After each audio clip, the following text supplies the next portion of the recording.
ज्याचा ऐसा अनुभव विश्वदेव सत्यत्वे देवतया जवळी असे पापणासे दर्शने.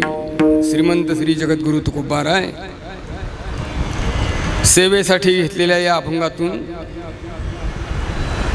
3 गोष्टीचं प्रतिपादन करत आहेत. पहिली गोष्ट, महाराज या अभंगातून संतांचा अनुभव सांगतात.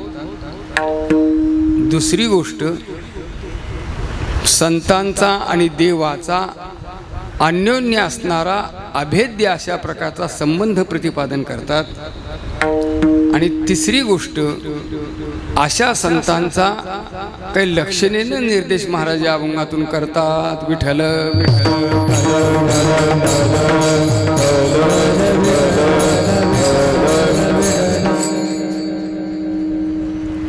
बिलघर या आपल्या गावामध्ये प्रतिवर्षाप्रमाणे हा नामयज्ञ उभा राहिलेला आहे. आणि इथे सांप्रदायिक अशा प्रकारच्या कार्यक्रमाचं आयोजन करून तो सोहळा संपन्न होत आहे. महावैष्णव श्री ज्ञानेश्वर महाराजांच्या ज्ञानेश्वरी ग्रंथाचं पारायण आणि त्याला अनुसरून हरिपाठ कीर्तन आदी अशा प्रकारचे कार्यक्रमाचं नियोजन करण्यात आलेलं आहे. आणि त्याप्रमाणे हे कार्यक्रम पार पडत आहेत. पण या ठिकाणी यावर्षी होणाऱ्या या उत्सवाचं काही आगळं वेगळं महत्त्व आहे. आणि ते महत्त्व म्हणजे हे वर्ष या उत्सवाचं 75वां आहे. म्हणजे हा अमृत महोत्सवी सोहळा आहे. आपल्या उत्सवाचा अमृत महोत्सवी सोहळा आहे. व्यक्तीचं वय वाढलं की त्याच्या ठिकाणी क्षीणत्व निर्माण होतं, त्याच्या ठिकाणी दुर्बलता निर्माण होते, त्याच्या ठिकाणी शक्ती कमी कमी व्हायला लागते. हे व्यक्तीच्या बाबतीत घडू शकतं. 60 केली, 75 केली, शताब्दी केली, आणि जसं जसं पुढं वय वाढत जाईल तस तसा त्याचा अशा प्रकारचा शक्तीचा क्षय व्हायला लागतो. मन, बुद्धी, शरीर सगळंच थकत जातं. पण एखाद्या संस्थेचा किंवा एखाद्या पारमार्थिक कार्याचा जेव्हा अशा प्रकारचा अनेक काळाने जेव्हा अशा रीतीनं वृद्धिंगत होणारी ही गोष्ट जेव्हा संपन्न केली जाते तेव्हा ती गोष्ट लक्षणीय ठरते. त्याचं कारण त्याच्या ठिकाणी एक अशा प्रकारची अद्भुत शक्ती निर्माण झालेली असते की ज्याच्या योगाने जितकी जुनी संस्था, जितका जुना उपक्रम, जितकी जुनी गोष्ट तुमच्या ठिकाणी असेल तितकी त्याची भव्यता आणि तितकी त्याची दिव्यता सहजच अशा प्रकारची आणखी आपल्या लक्षात येऊ शकते. याला महत्त्वाचं कारण असं आहे की ज्यांनी याचं बीजारोपण केलेलं आहे, ज्यांनी हा मार्ग दाखवलेला आहे, ज्यांनी अशा प्रकारच्या या मार्गावरून जे चाललेले आहेत आणि मागच्यांनाही ती वाट दाखवलेली आहे, त्यांचं हे योगदान सर्वात मोठं आहे. त्यांच्या वाटेवर आपण मार्गक्रमण करीत आहोत तेव्हा त्यांच्याविषयीची कृतज्ञता, त्यांच्याविषयीचा आदरभाव सहजच याद्वारे अशा पद्धतीने व्यक्त होतो. आणि त्यांच्याही पश्चात अखंड 75 वर्षे अव्याहतपणे आपण अशा प्रकारचा हा सोहळा चालू ठेवलेला आहे. ही भक्तीची परंपरा आपण अशा प्रकारची जागृत ठेवलेली आहे. याच्यामुळे जेवढं जुनापणा याच्यामध्ये येत राहील तेवढी तेवढी भव्यता त्याची आणखी प्रकर्षाने अशा प्रकारची आपल्याला जाणवत राहते. याच्यामध्ये फार लोकांचं योगदान मोठं आहे. वैकुंठवासी आदरणीय गोविंदबाबा महाराज यांची तर प्रेरणा आणि त्यांच्याप्रमाणेच या गावामध्ये असणारी त्यांचे सहकारी आणि त्यांच्याही पश्चात असणारी अशा प्रकारचे असणारे हरिभक्त मंडळी ज्यांनी ही जागृती सतत ठेवलेली आहे आणि हे सगळं ज्यांच्या साक्षीनं आज अखंड 55 वर्षे घडत आहेत ते हरिभक्तीपरायण आदरणीय बर्डे महाराज माझ्या समोरच बसलेले आहेत. तेव्हा त्यांच्या या अव्याहत अशा 55 वर्षाच्या सहभागातून आजचं आपलं स्वरूप आपल्याला दृष्टोत्पत्तीला येत आहे. हा एक मोठा आपल्या गावचं हे पारमार्थिक वैभव आपण या निमित्ताने उभा केलेला आहे. मोठं विशेष अशा प्रकारची गोष्ट आपण उभी केलेली आहे. मला आल्याबरोबर सांगण्यात आलं की या पंचक्रोशीमध्ये या परिसरामध्ये आमचा एकमात्र असा हा उत्सव हनुमान जयंतीचा व्हायचा. रामनवमी ते हनुमान जयंती बरोबर आहे ना. रामनवमीला प्रारंभ आणि हनुमान जयंतीचा सोहळा करून मग काल्याने अशा प्रकारची सांगता. रामजन्मोत्सव आणि हनुमान जयंती एकत्रितपणाने अशा प्रकारचं करणं याचा अर्थच देवभक्ताचा मोठा गौरव करणे. प्रभू रामचंद्राच्या जन्माने आणि हनुमंतरायाच्या जयंतीनं अशा प्रकारचा हा सोहळा करणं म्हणजे देवभक्ताचं ऐक्य या उत्सवातून तुम्ही अशा रीतीनं आणखी त्या ठिकाणी लोकांच्या समोर उभं करीत आहात परमार्थाच्या दृष्टीतून.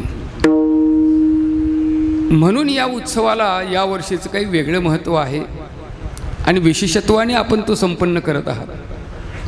नाहीतर 450 ते 500 किलोमीटरवरून पंढरीहून इतक्या लांब येण्याचं काही अन्य प्रयोजनच नाही, काही कारणच नाही. पण एवढ्या करता आपण केलेलं कार्य, आपण करीत असणारं कार्य या निमित्ताने अशा प्रकारचं आपलं योगदान आणि संप्रदायाच्या संबंधातले आजच्या काळातली जागृती याही स्थितीमध्ये आपण अशा पद्धतीनं जतन करून ठेवलेली आहे. ते पाहण्याकरता आम्ही आलेलो आहोत. ते अशा प्रकारचं आणखी काही समजून घेण्याकरता आम्ही इथे आलेलो आहोत. हरिभक्तीपरायण बर्डे महाराजांनी मला आवर्जून यासंबंधी कल्पना दिली आणि अवश्य येईन म्हणलं. जिथे जिथे ते गेलेले आहेत तिथलं कार्य त्यांनी सातत्याने चालू ठेवलेलं आहे, हे विशेष आहे. महाराजांनी जिथे जातील तिथं कार्य त्यांनी अखंडपणाने चालू ठेवलेलं आहे. आपला जसा अमृत महोत्सवी सोहळा यावर्षी संपन्न होत आहे, काही महिन्यापूर्वी त्यांनी नाशिकच्या जवळ असणाऱ्या सर्वतीर्थ टाकीजवळच्या आडसरे या गावामध्ये अखंड अशा प्रकारची 50 वर्षाची सेवा आणि त्याद्वारे सुवर्ण महोत्सवी सोहळा त्यांनी त्याही ठिकाणी अशा प्रकारचा संपन्न केलेला आहे. 2 तर उदाहरणं त्यांच्या प्रत्यक्ष अशा प्रकारच्या आणखी त्या ठिकाणी मला प्रमाणाने मला आणखी त्यांनी सिद्ध करून दाखवलेले आहेत. तात्पर्य असं आहे की असा हा मोठा योग, हा सोहळा 75 वर्षे या ठिकाणी होत आहेत. म्हणजे 3 पिढ्या, जवळजवळ 3 पिढ्या या ठिकाणी हा उत्सव चालू आहे आणि त्यानिमित्ताने आपण ही सेवा करत आहोत. याच्यामध्ये अनेक सेवेचा भाग आहे, अनेक प्रकारची सेवा आहे, अनेक प्रकाराने सेवा केली जाते आहे. ज्ञानदान आहे, अन्नदान आहे, द्रव्यदान आहे, श्रमदान आहे. कोणत्याही कारणाने का होईना पण सगळ्यांचं लक्ष या ठिकाणी केंद्रित झालेलं आहे आणि सगळे मिळून अशा प्रकारचा हा सोहळा पार पाडत आहेत. हे या गावचं फार मोठं वैशिष्ट्य इथे आल्यानंतर अशा प्रकारचं आणखी सहजच लक्षात आलेलं आहे.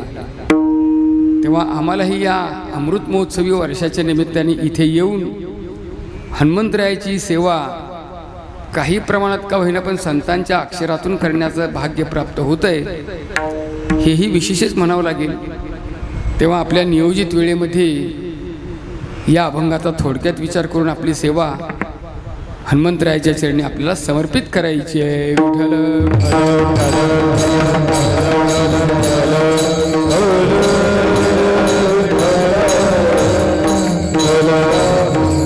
ज्याचा ऐसा अनुभव विश्वदेव सत्यत्वे देवतया जवळी असे पापनासी दर्शनी.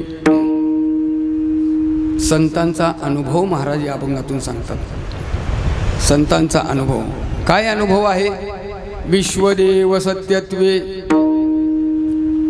विश्वदेवाचा सत्यत्वाने, विश्वाचा देवत्वाने सत्य स्वरूपातून ज्यांना अनुभव आलेला आहे, विश्व हाच देव आहे याची सत्यता त्यांनी जाणलेली आहे, याचा अनुभव त्यांना आलेला आहे. हा संतांचा अनुभव आहे. त्यामुळे देव ही सतत त्यांच्या जवळच आहे. देवामध्ये आणि अशा संतांमध्ये भेद नाही. आणि अशा संत महात्म्यांच्या केवळ दर्शनानेही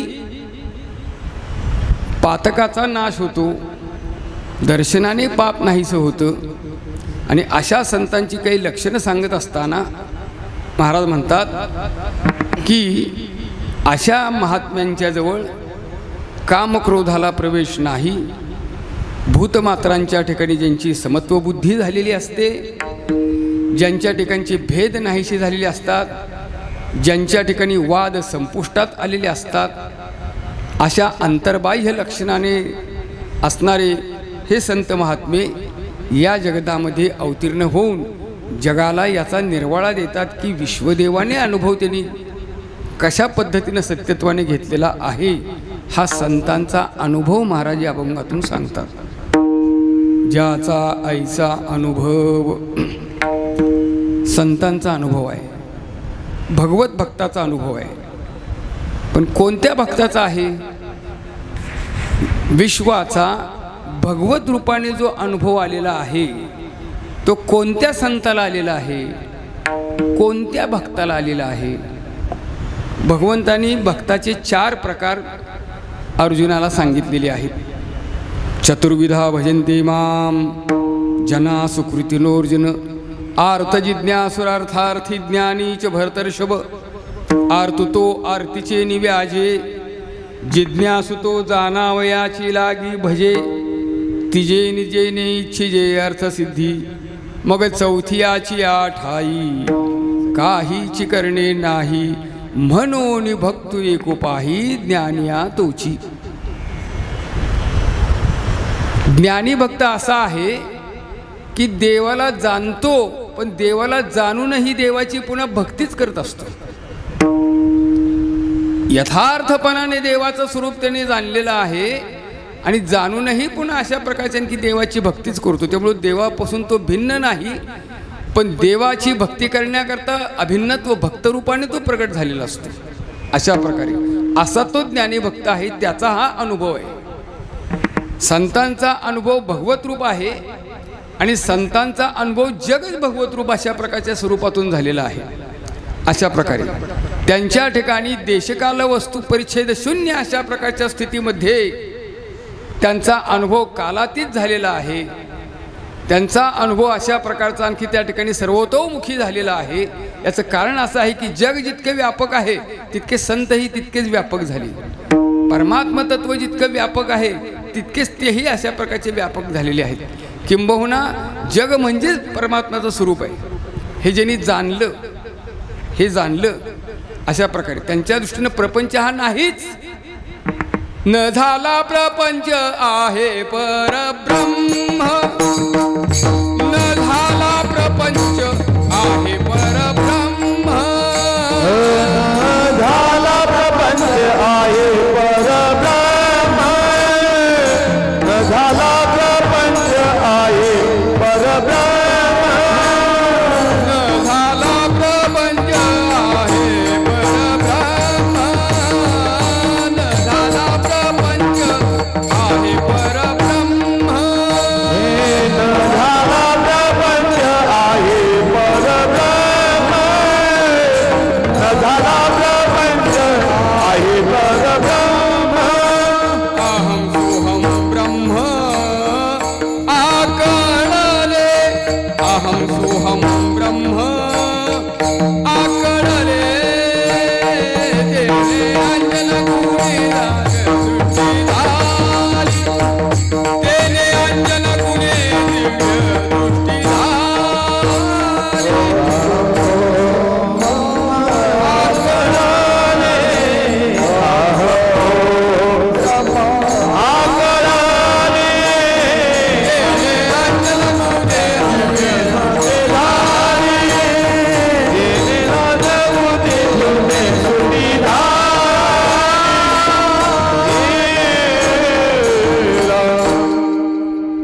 न झाला प्रपंच आहे परब्रह्म अहम सोहम ब्रह्म आकळले, त्यांच्या दृष्टीनं प्रपंचच नाही आहे.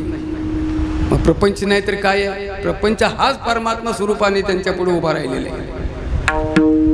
आम्ही जगाला, प्रपंचाला विषय म्हणून पाहतो. आपण विषयी जीव आहोत, पामर जीव आहोत, अज्ञानी जीव आहोत, जड जीव आहोत. अशा प्रकारचं आपली जगताविषयीची दृष्टी आहे ती भेदमूलक आहे. आणि आपल्या दृष्टीनं जग हा भोगाचा विषय, जग हा आपल्याकरता भोग्य वस्तू आहे आणि आपण त्याचे भोगता आहोत. अशा प्रकारचं शब्द स्पर्श रूप रसगंधादी पंचविषयाने आपण जगाचा भोग घेण्याचा प्रयत्न करतो. म्हणून जगाला आपण भोग्य केलेला आहे. प्रपंच आपल्या भोगाचा विषय झालेला आहे. पण खरं म्हणजे प्रपंच हा मिथ्या स्वरूपातून भासलेला आहे. कशावर भासलेला आहे? सत्यावर तो प्रपंच अशा प्रकारचा भासलेला आहे. प्रपंचाचं अधिष्ठान जो आहे तो परमात्मा आहे. परमात्म्याच्या अधिष्ठानावर प्रपंचाचा अशा प्रकारचा आभास आपल्याला निर्माण झालेला आहे. संतांनी अधिष्ठान पाहिलं आणि आम्ही अध्यारोपाकडेच गुंतून पडलो. त्याच्यामध्येच आम्ही अशा प्रकारच्या आणखी त्या ठिकाणी वाहून गेल्यासारखे झालो आहे.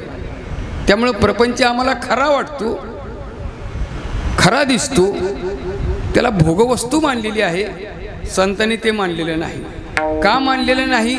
ज्याच्यामुळे प्रपंच दिसतो तो सत्य, तोच फक्त सत्य, बाकी सत्य काही नाही, तो मिथ्या आहे. म्हणून तर महाराज म्हणतात, जसा दोरीवर सर्प भासावा तसं परमात्मा तत्वावर अशा प्रकारचा या प्रपंचाचा भ्रम निर्माण झाला, भास निर्माण झाला, अध्यारोप केलेला आहे त्याच्यावर. अशा प्रकारे रज्जू सर्पाकार,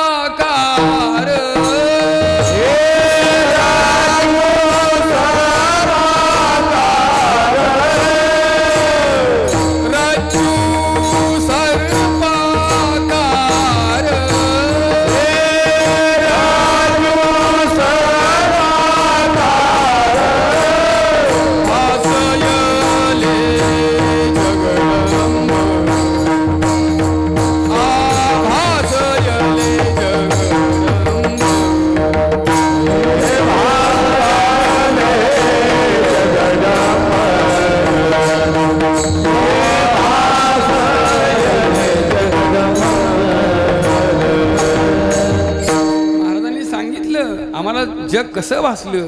रज्जू सर्पाकार, भासयले जगडंबर. अशा प्रकारचा दृष्टांताने ही गोष्ट महाराज स्पष्ट करतात.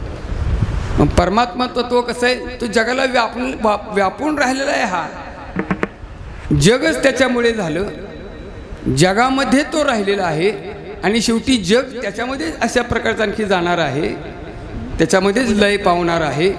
श्रुती असं म्हणते, सर्वो जगदिदं त्वत्तो जायते, सर्वो जगदिदं त्वत्तस्तिष्ठती, सर्वो जगदिदं त्वयि लयमेष्यति. अशा प्रकारचं तो जगाचं आदिकारण आहे, मध्यकारण आहे, अंतकारण आहे. जग त्याच्यामध्ये सामावलं जाणार आहे. अशा प्रकारचं त्यानं सगळं जगत त्यानंच व्यापून टाकलेलं आहे. अशा रीतीने सगळं जे काही निर्माण केलं आहे ते त्याने निर्माण केलेलं आहे. जे काही राहत आहे ते त्याच्यामुळे राहत आहे आणि जे काही जाणार आहे हे त्याच्यामध्येच जाणार आहे. ज्ञानोबराय वासुदेवाच्या रूपकातून हेच सांगतात. आता ऐसेची अवघे जन, आता ऐसेची अवघे जन, आता ऐसेची अवघे जन, आता ऐसेची अवघे जन. येते जाते तयापासून, येते जाते तयापासून, येते जाते तयापासून, येते जाते तयापासून. जगी जग झाले जनार्दन, जगी जग झाले जनार्दन, जगी जग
वासुदेव बोलतो बोल कैसा वासुदेव बोल कैसा वासुदेव बोलतो बोल कैसा वासुदेव बोलतो बोल कैसा वासुदेव बोलतो बोल कैसा वासुदेव बोलतो बोल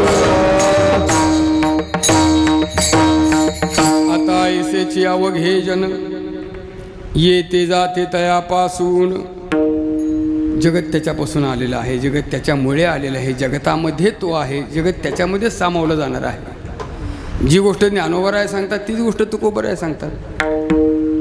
जयापासून सकळ महिमंडळ महिमंडळ हे झाले महिमंडळ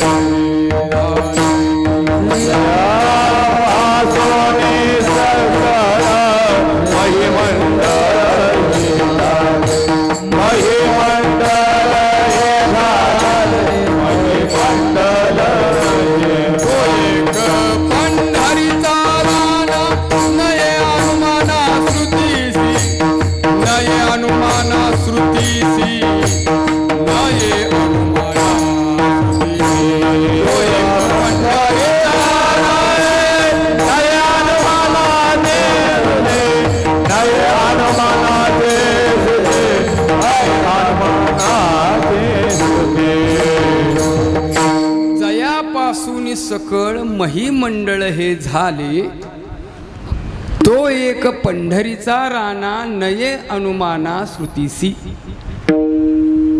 त्याच्यामुळे हे निर्माण झालेलं आहे. असा हा ज्ञानी भक्ताचा हा अनुभव आहे. विश्वदेव सत्यत्वी जगतामध्ये सगळ्यांच्या मध्ये भगवत दर्शन जे करत आहेत अशा प्रकारचा साक्षात भगवंताचाच अनुभव त्यांना सर्वत्र येत आहे.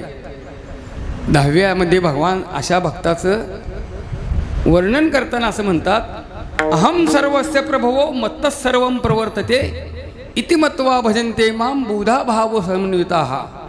तैसा मीची एक सर्वा या जगा जन्म पांडवा मीची एक वाघवा विश्वी इही.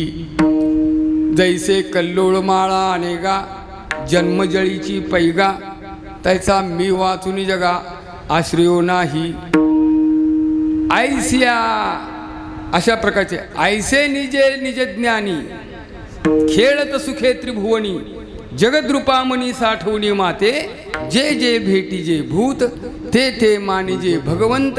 हा भक्तियोग निश्चित जाण माझा. भक्तियोगाचा सिद्धांत जवळजवळ ज्ञानेश्वर महाराजांनी या ओव्यातून प्रकट केलेला आहे. अशा व्यापकपणाने भगवंताचं स्वरूप ज्याने पाहिलेलं आहे, अशा व्यापकत्वाने जगताला जाणून जे भगवत दर्शन करत असतात, एकदेशी स्वरूपाने पाहिलं नाही, मर्यादित अर्थाने पाहिलं नाही, अशा प्रकारच्या भगवंताची व्यापकत्वा जाणून ज्यांनी भगवंताविषयीचं यथार्थ अशा प्रकारचं दर्शन केलेलं आहे, त्यांचा अनुभव महाराज सांगतात. ज्याचा ऐसा अनुभव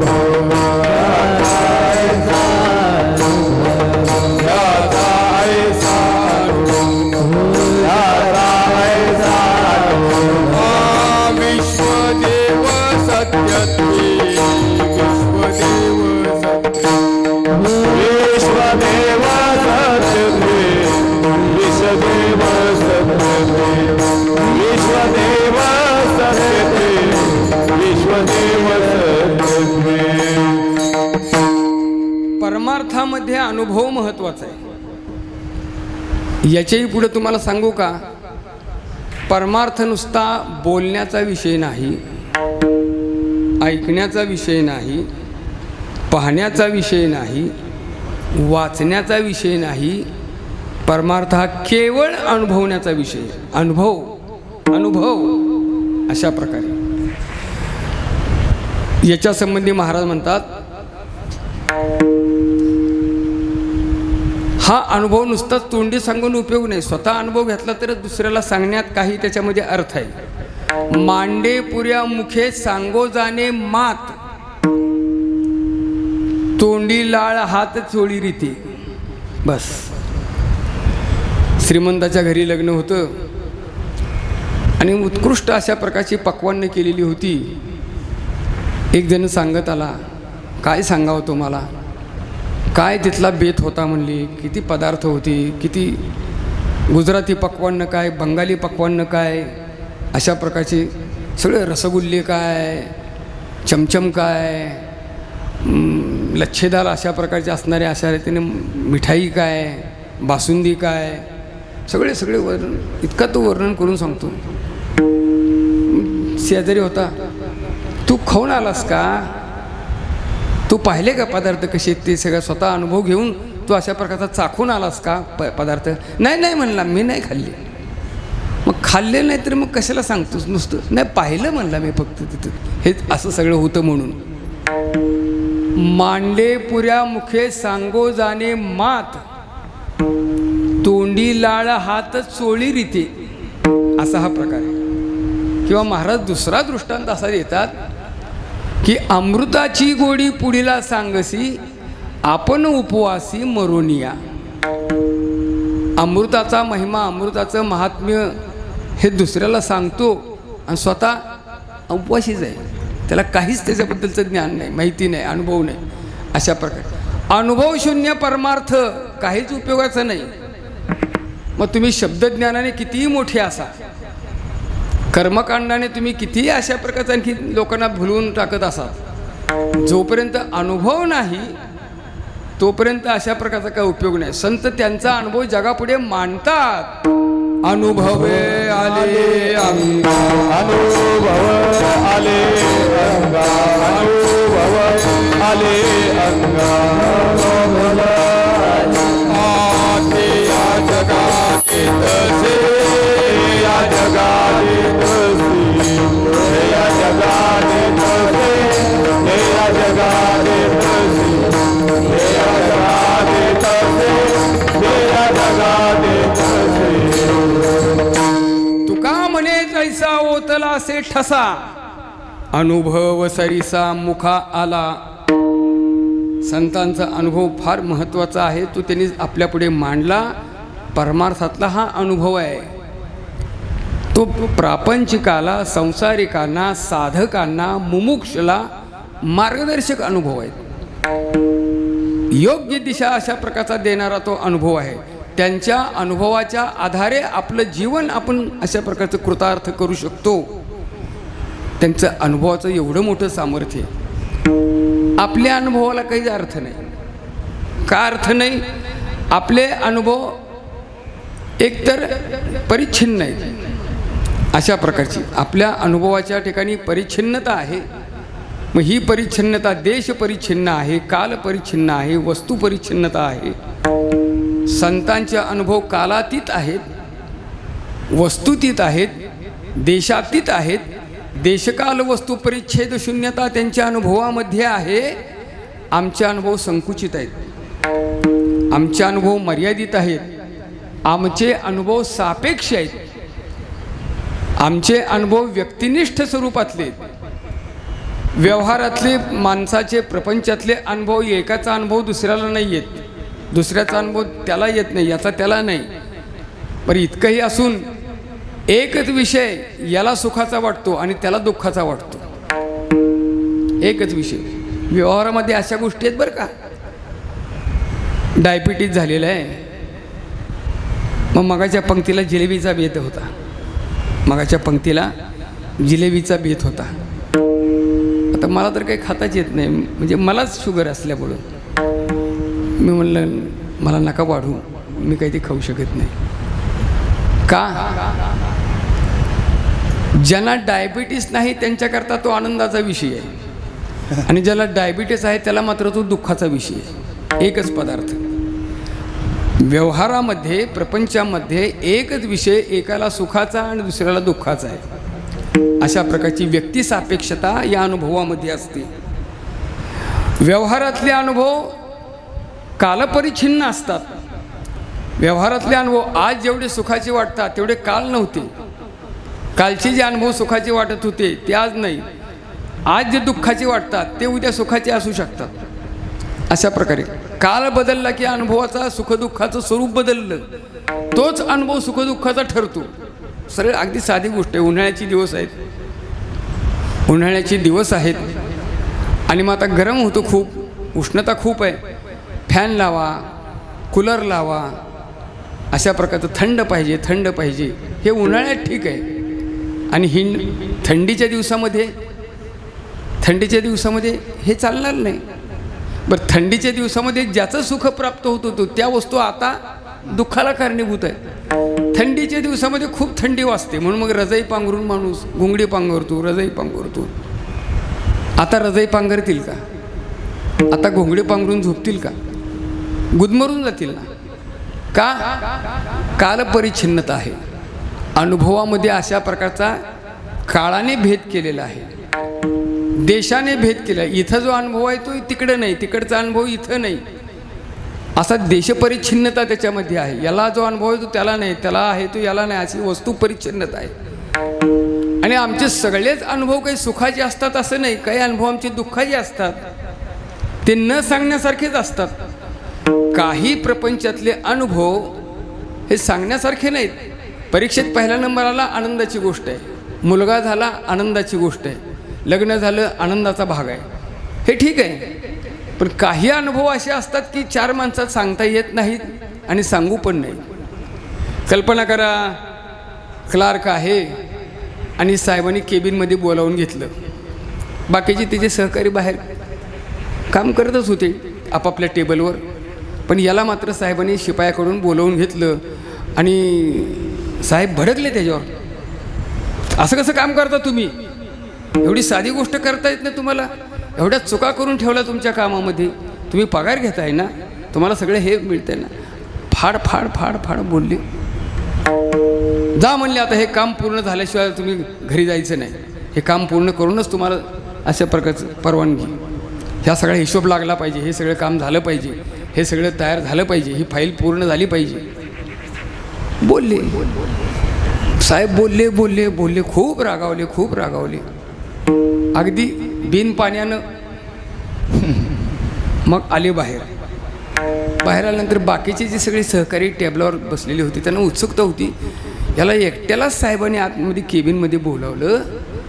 काय बसायकरता बोललो असेल, याच्यावर काय मर्जी झाली खास, याला काय विशेष काय बोललं काय, आम्हाला कोणाला न बोलावतं याला का बोलावलं म्हणून सगळे भोवतानी गोळा झाले. काय रे बाबा, काय कशाला, काय साहेब काय म्हणले, काय विशेष काय, विशेष काय, हे छे काय नाही, किरकोळ होतं. साहेब मला बोलावलं होतं पण ती आमची किरकोळ गोष्ट होती, साहेबांनी मला बोलावलं. तो असं सांगेल का मला साहेब अगदी फाड फाड फाड बोलले म्हणून मला रागावले, माझा पान उतारा केला? नाही सांगणार, कारण तो अनुभव सांगण्यासारखाच नाही आहे, 4 माणसात उच्चार करण्यासारखाच नाही आहे. आपले व्यवहारातले काही अनुभव असे असतात, काही तसे असतात. तात्पर्य असं आहे की असे अनुभव आहेत. पण परमार्थातले सगळे अनुभव सुखाचेच असतात, सुखाशिवाय दुसरा अनुभवच नाही. इथं आपण कीर्तन भजनामध्ये जो आनंद इथे आपल्याला प्राप्त होतो आहे, भजन करण्यामध्ये, कीर्तन करण्यामध्ये, नामस्मरण करण्यामध्ये, चिंतन करण्यामध्ये जो आनंद इथे बिलघरमध्ये मिळतोय, अगदी असाच आनंद पंढरीतही मिळतो, अगदी असाच आनंद आळंदीतही मिळतो. आता जसा इथे आनंद मिळतो तसा आणखी काही दिवसांनी मिळतोच, पूर्वी तो मिळतच होता. अशा प्रकारे मला जितका आनंद मिळतो तितकाच तुम्हालाही मिळतो. सर्वांनाच एकसमयावच्छेदे करून आनंद अशा प्रकारचा हा परमार्थातला अनुभव असतो. म्हणून हा अनुभव नेहमी सुखाचा अनुभव असतो. आणि हे सुख वर्धिष्णू सुख आहे, वाढतं सुख आहे, वाढतं सुख आहे, वाढता आनंद आहे, वाढतं सुख आहे. म्हणून तर त्या गोकुळातल्या गवळणी म्हणतात, स्वये सुखाचे झाले अनुभव, स्वये सुखाचे एक एकी पासी सांगतील भाव, पासे सांगतील अवघ्या अवघ्या हा कैसा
गोकुळातल्या गवळणींनी अशा प्रकारचा हा अनुभव प्रकट केलेला आहे.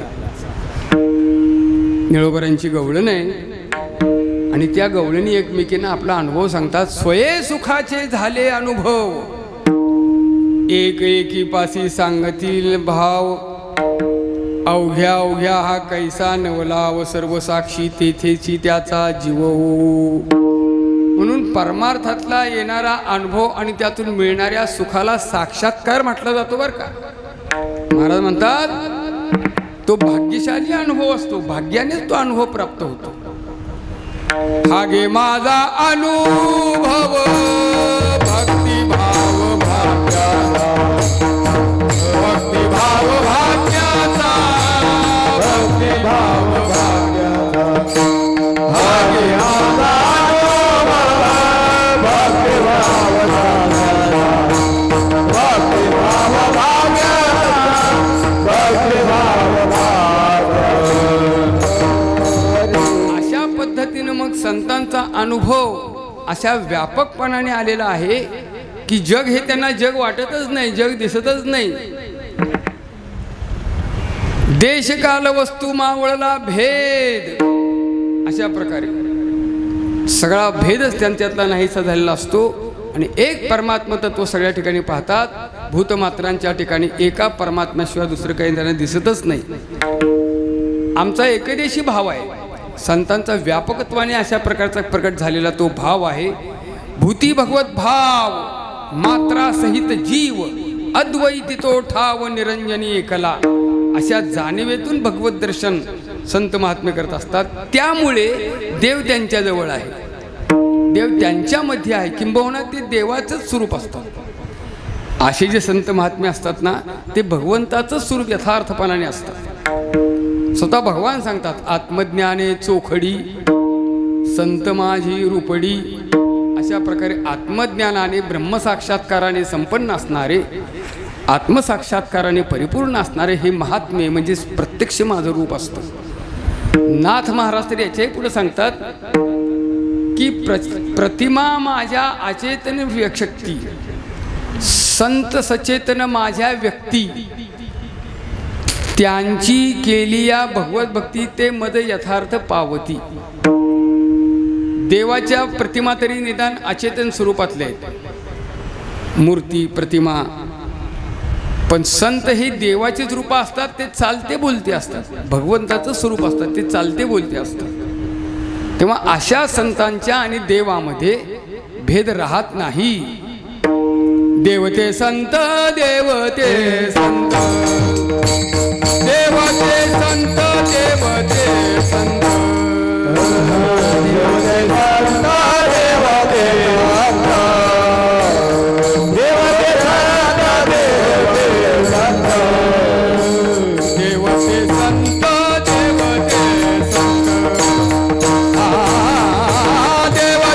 संत, देवते संत, देवते संत, देवते संत, देवते संत,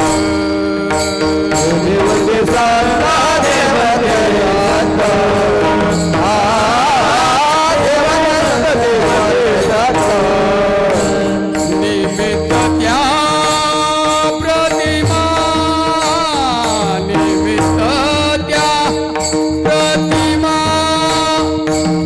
निमित्त त्या प्रतिमा, मी तो सांगत जे भावे, मी तो सांगत जे भावे.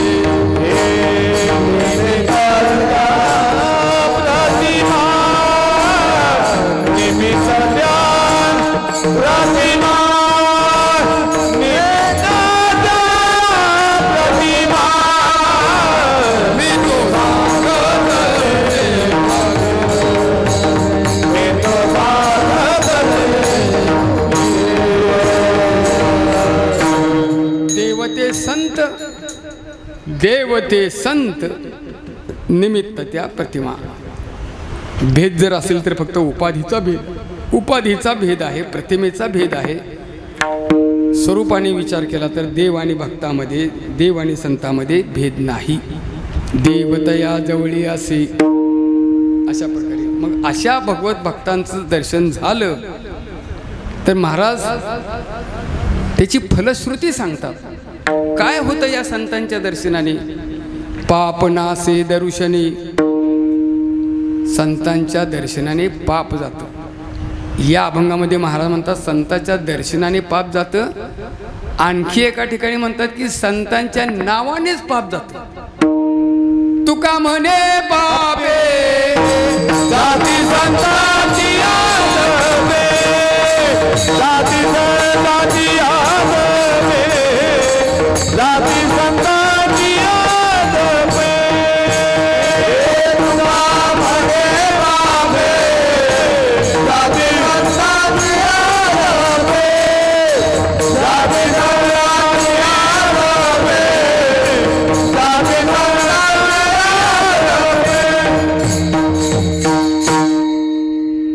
आणि या अभंगामध्ये महाराज म्हणतात त्यांच्या दर्शनाने पाप जातं. पाप नासे दर्शनी. प्रश्न एवढाच आहे की कसलं पाप जातं, कोणतं पाप जातं, कोणत्या प्रकारचं पाप जातं?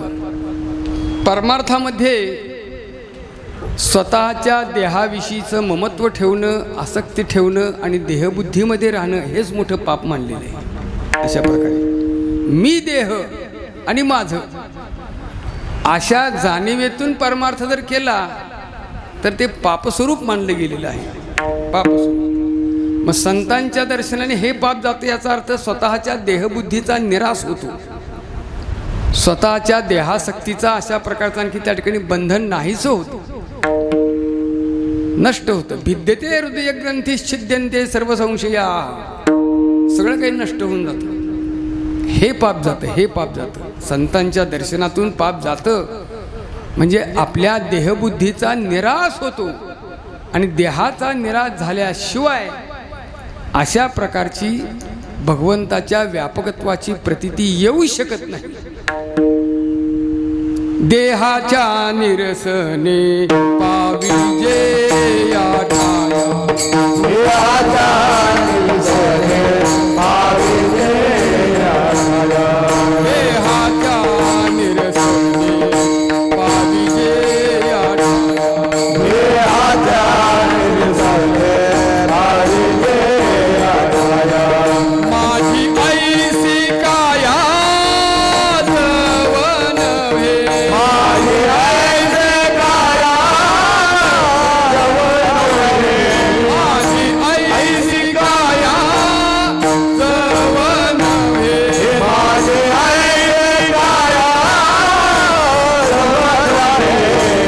देहाच्या निरसने पाविजे या ठाया, देहाच्या निरसने पाविजे या ठाया, देहाच्या निरसने पाविजे या ठाया, देहाच्या निरसने पाविजे या ठाया. संतांच्या दर्शनाने पाप जातं म्हणजे हे पाप जातं. आपली स्वतःची अशा प्रकारचा मी आणि माझा हा भाग राहत नाही, देहाविषयीचा अहंकार राहत नाही, देहाविषयीचं ममत्व राहत नाही, विषयासंबंधीची आसक्ती कुठली राहत नाही. अशी स्थिती संतांच्या दर्शनाने होते. संतांच्या दर्शनाने हा भाव त्याच्या ठिकाणी अशा प्रकारचा निर्माण होतो. म्हणून महाराज म्हणतात पापनासे दरुशनी. अशा संत महात्म्यांचा अनुभव, अशा संत महात्म्यांचा आणि देवाचा असणारा अन्योन्य संबंध आणि अशा संतांच्या दर्शनाची फलश्रुती महाराज सांगतात. ज्याचा आईचा अनुभव विश्वदेव सत्यत्वे देवतया जवळी असे, पापनासे दरुशने विठोबा.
अभंगामध्ये महाराजांनी जसा संतांचा अनुभव, भगवंताच्या संबंधी असणारी अभेद स्थिती आणि त्यांच्या दर्शनातून प्राप्त होणारी फलश्रुती हे जसं सांगितलेलं आहे, तसंच संत महात्मे या भूतलावर अवतीर्ण झाल्यानंतर त्यांची काही अंतर्लक्षणं आणि बाह्य लक्षणं सांगितलेली आहेत. त्यातलं पहिलं लक्षण सांगतात की त्यांच्या ठिकाणी विकार नष्ट नाहीसे होतात, त्यांच्या ठिकाणचे विकार राहत नाहीत, विकार नष्ट होतात. असं होत नाही बरं का. देह जर धारण केलेला असेल तर विकाररहित स्थिती होत नाही, विकाररहित स्थिती होत नाही. याचं कारण असं आहे की देह तव पाचाचे झाले, हे कर्माचे गुढी गुंतले, भवतकी चाकी सुदले, जन्ममृत्यूच्या अशा प्रकारच्या पंचमहाभूतात्मक असणारा देह आणि त्याच्या ठिकाणी 3 गुणाने हा बद्ध झालेला जीव, आणि 3 गुणाने बद्ध झालेल्या जीवामध्ये रजोगुणातून त्याच्या ठिकाणी विकाराची निर्मिती होत असते. सत्वगुण आहे, रजोगुण आहे, तमोगुण आहे. या 3 गुणाने जीवाला अशा प्रकारची ती प्रकृती बांधून टाकत असते. 14व्या अध्यायामध्ये याचं स्पष्ट खूप मोठं विवरण आहे. सत्वरजतमैती गुणा हा प्रकृती संभवा अशा प्रकारचं म्हटलेलं आहे, आणि मग ती बांधत असते. याच्यातून रजोगुणामधून विकाराची उत्पत्ती होते, विकार निर्माण होतात, हे भगवान सांगतात. रजोगुण समुद्भवा, काय उत्पन्न झाले? काम एष, क्रोध एष, रजोगुण समुद्भवा, महाशनो महापाप्मा विद्धेन मिहवैरिणम. याच्यातून हे विकार प्रकट होतात. मग हे विकार भल्या भल्यांना ग्रासून टाकतात. या 2च विकारामधून बाकीचे सगळे विकार पुन्हा वाढत राहतात. मग मुख्य 2 काम आणि क्रोध, आणि याच्यातून मग लोभ आहे, मग मोह आहे, मग मत्सर आहे, मग द्वेष आहे. हे बाकीचे मग बाकीची सगळी त्याची भावंड त्याला प्रगट व्हायला लागतात, तिथे यायला लागतात. पण मुख्य हे 2, आणि या 2 कुणीच सुटलं नाही. कुणी म्हणजे देवही सुटले नाही, ऋषी सुटले नाहीत, मुनी सुटले नाहीत, कुणीच सुटलं नाही. देवादिकांना सुद्धा या विकाराने बांधून टाकलेलं आहे, ऋषी मुनींनाही बांधून टाकलेलं आहे. कामाजी कोतवाल याने नाडिले बहुतासी, हरिहराची अब्रू घेतो भय नाही त्यासी. जमदग्नी दुर्वास नाडिले महान महान ऋषी, क्रोधाजी फौजदार तोही मिळाला त्यासी. नाथ महाराजांनी भारुडाचं रूपक केलेलं आहे, आणि या भारुडाच्या रूपकात्मक अभंगातून याचं हे कसे विकार बलाढ्य असतात.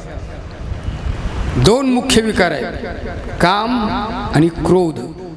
एकच उदाहरण तुम्हाला सांगतो. कामाने कसा नाश अशा प्रकारचा झालेला आहे, म्हणजे काम किती बलवत्तर आहे. पराशर ऋषी माहिती आहे सर्वांना. पराशर ऋषींना गंगा ओलांडून पलीकडे जायचं होतं. मग नौका होती, नौकेत बसून पहिल्या तीराला जायचं होतं. अथांग पाणी होतं, पण तो कोळी नव्हता तिथं, नावाडी नव्हता, नाव चालवणारा. मग त्याची मुलगी होती, ती तरुण मुलगी होती. मग ती म्हटली, बस आम्ही तुम्हाला पलीकडे नेऊन सोडते, मी कोळ्याची त्यांचीच मुलगी आहे म्हटली, मी काही अडचण नाही. बसले पराशर ऋषी.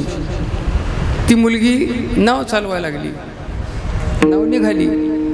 पराशराने त्या मुलीकडं पाहिलं, ती तरुण होती, आणि त्यांच्या अंतःकरणामध्ये तिच्याविषयी काम निर्माण झाला ऋषींच्या, बरं का.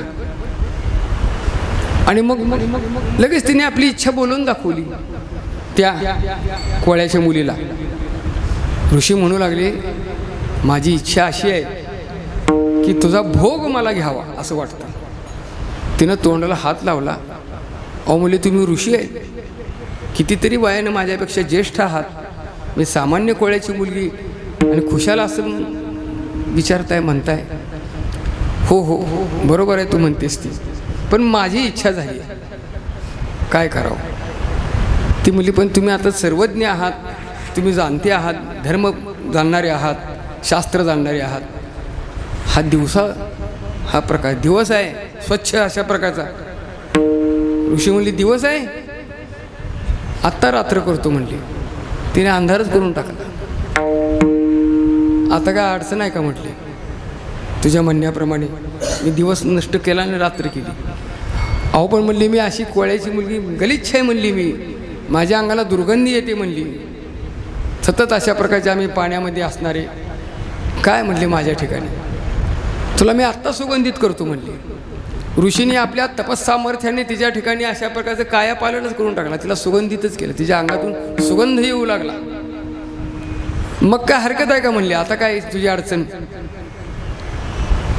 इलाज नाही. पराशरांच्या कामविकारापुढे तिला बळी पडावं लागलं. प्रकार असा झाला की त्यातनं व्यासांची निर्मिती झाली.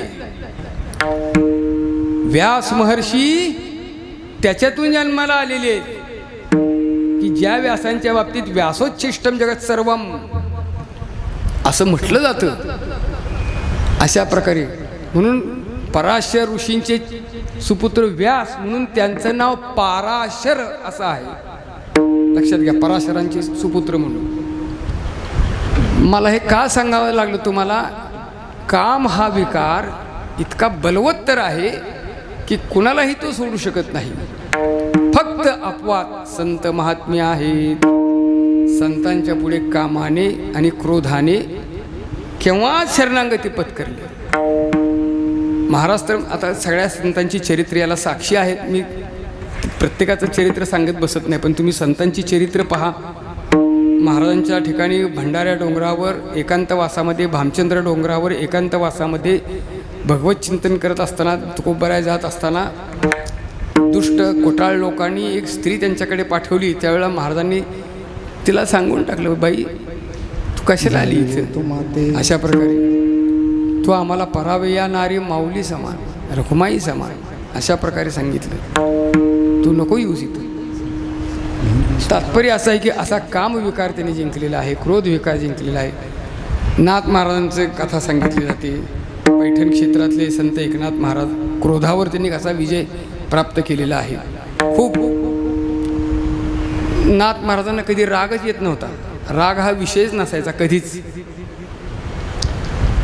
एक ब्राह्मण सकाळच्या वेळेला पैठण क्षेत्रामध्ये आला, प्रवास करत करत भिक्षुकी करण्याकरता आलेला. म्हणला आता इथं काहीतरी 4 घरं भिक्षुकी करावी, 4 पैसे मिळवावेत, आपल्या मुलाची मुंज करावी, काही दक्षिणा मिळावी, म्हणून तो तिथं आला. सकाळी तिथं आल्यानंतर त्याच्या खांद्यावर पडशी होती, पायात जोडा होता, अंगावर मळके कपडे होते, दाढी वगैरे वाढलेली होती, केस वाढलेले होते, असा अजागळ दिसत होता. आले तिथे कुठं पैठणमध्ये, आणि मग तो कुचरवटा होताच. त्या कुचरवट्यावर सगळे अशा प्रकारची कुटाळ मंडळी बसलेली, हे केलेली.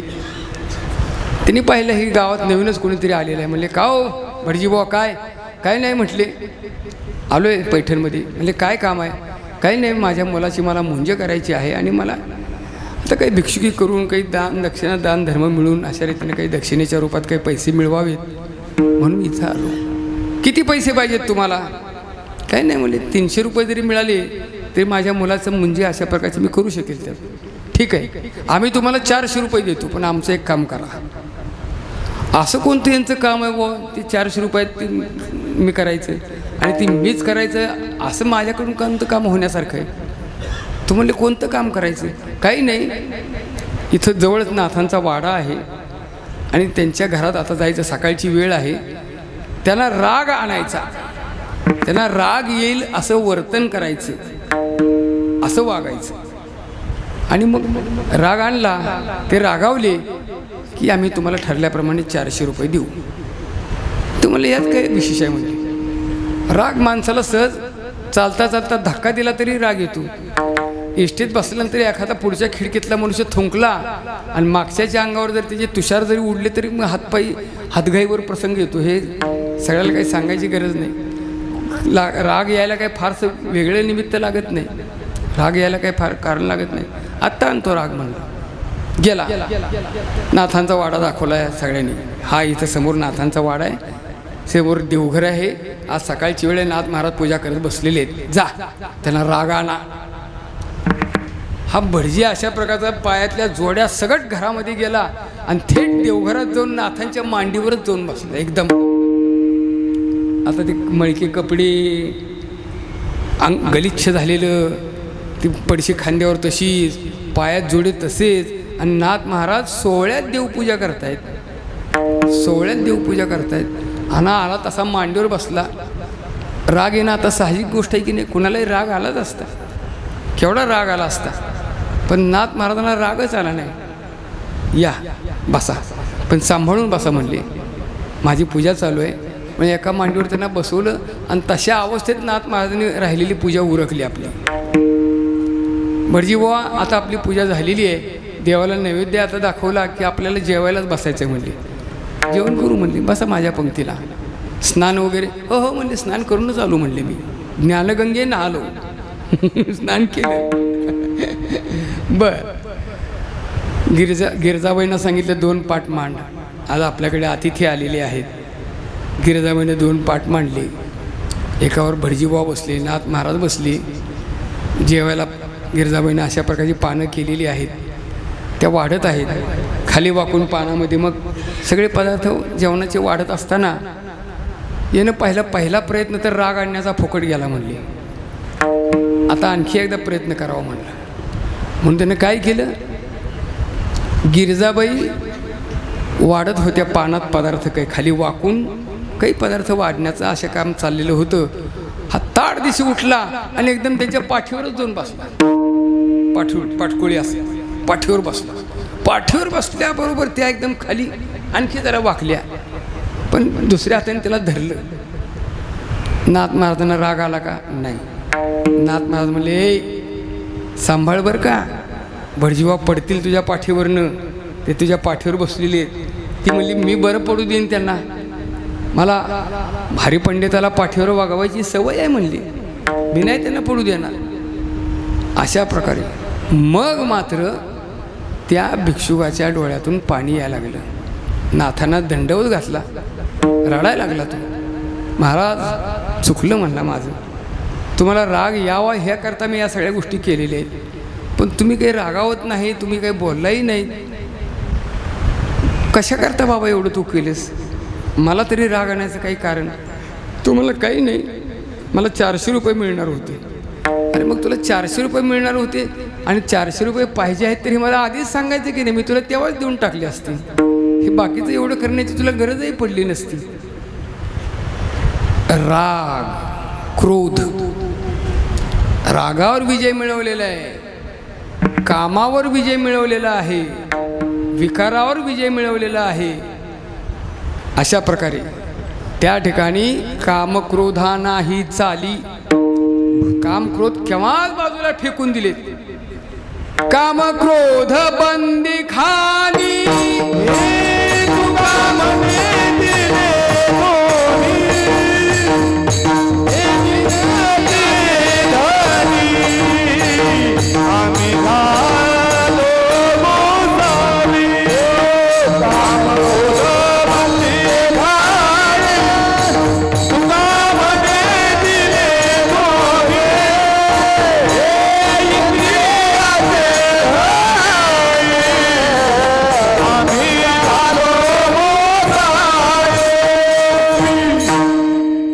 कशाच्या योगाने संतांच्या बाबतीत हे घडलेलं आहे?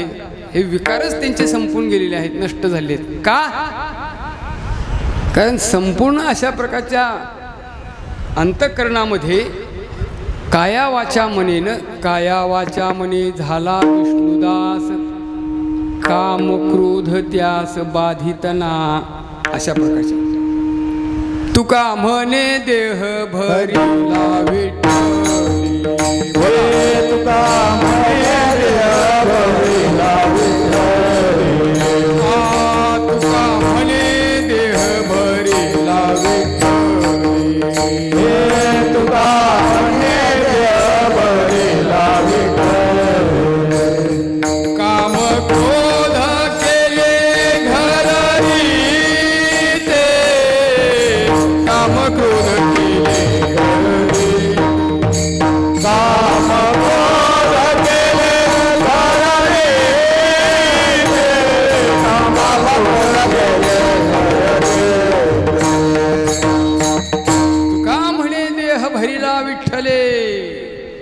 काम क्रोधी केले घर रीती, काम क्रोधा नाही चाली प्रवेश.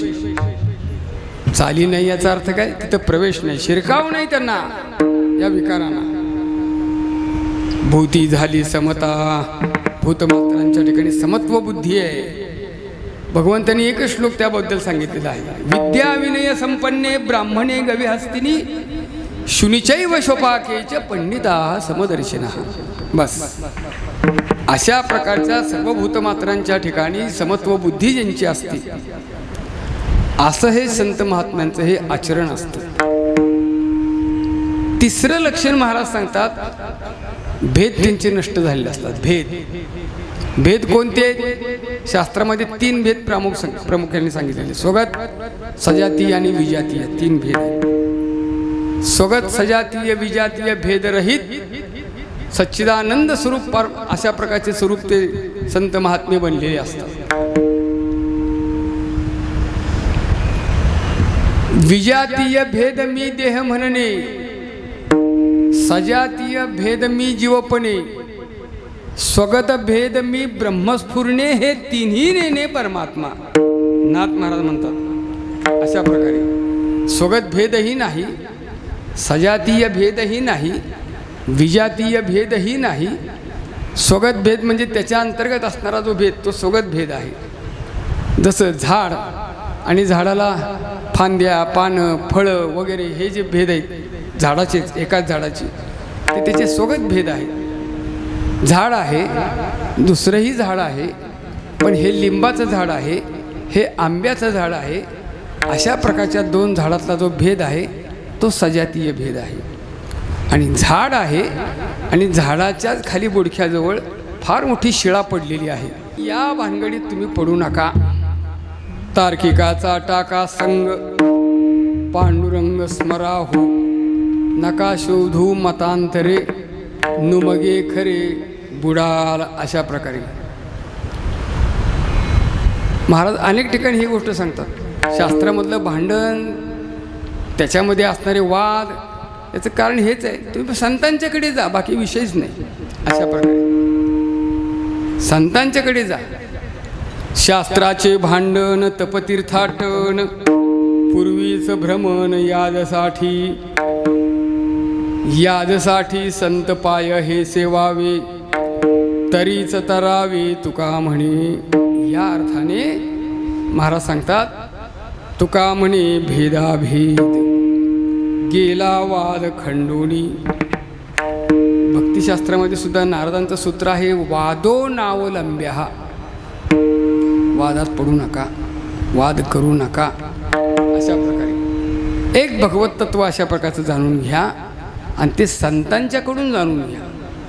म्हणून महाराज म्हणतात, देवतया जवळी असे पापनासे दरुशने ज्ञानेश्वर.